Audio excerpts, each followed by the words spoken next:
પોરબંદરમાં કોન્ટ્રાક્ટરની સાયકલની ચોરી થતાં તેણે સીસીટીવી ફૂટેજના આધારે તસ્કરને ઝડપી લઈ પોલીસને સોંપ્યા બાદ પોલીસે તસ્કર પાસેથી ચોરીની વધુ 7 સાયકલ કબજે કરી છે અને તે સાયકલોનો કોઈ માલિક હોય તો આધાર પુરાવા રજૂ કરવા જણાવ્યું છે।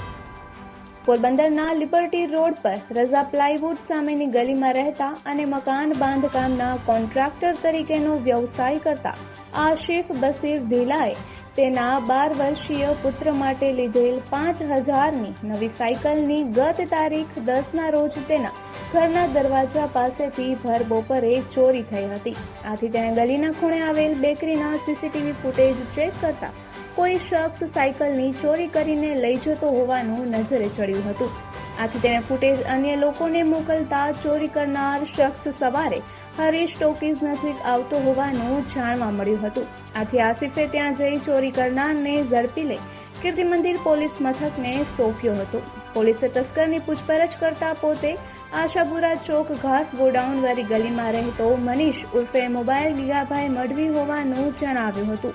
અને તેણે અન્ય 2 સાયકલની ચોરીની કબૂલાત આપતા પોલીસે આસિફની સાયકલ સહિત કુલ 11,000 રૂપિયાની 3 સાયકલની ચોરી અંગે ગુન્હો નોંધી મનીષની વધુ પૂછપરછ હાથ ધરી હતી, જેમાં તેણે નજીકમાં આવેલ ખાડીના ખાંચામાં વધુ 7 સાયકલ સંતાડી હોવાનું જણાવતા પોલીસે સ્થળ પર દોડી જઈ વધુ 7 સાયકલ કબજે કરી હતી અને આ સંકલ કીર્તિ મંદિર પોલીસ સ્ટેશન ખાતે રાખી તમામ સાયકલના ફોટા જાહેર કરી તે સાયકલ પૈકી કોઈ સાયકલ કોઈની માલિકીની હોય તો યોગ્ય આધાર પુરાવા સાથે કીર્તિ મંદિર પોલીસ સ્ટેશનનો સંપર્ક કરવા જણાવ્યું છે। ઉલ્લેખનીય છે કે મનીષ અગાઉ બાઇક સહિત અનેક ચોરીના ગુન્હામાં પોલીસના ચોપડે ચડ્યો છે, ત્યારે વધુ એક વખત સાયકલની ચોરીમાં ઝડપાતા પોલીસે તેની ઊંડાણપૂર્વક પૂછપરછ હાથ ધરી છે। નિપુલ પોપટ, પોરબંદર ટાઈમ્સ।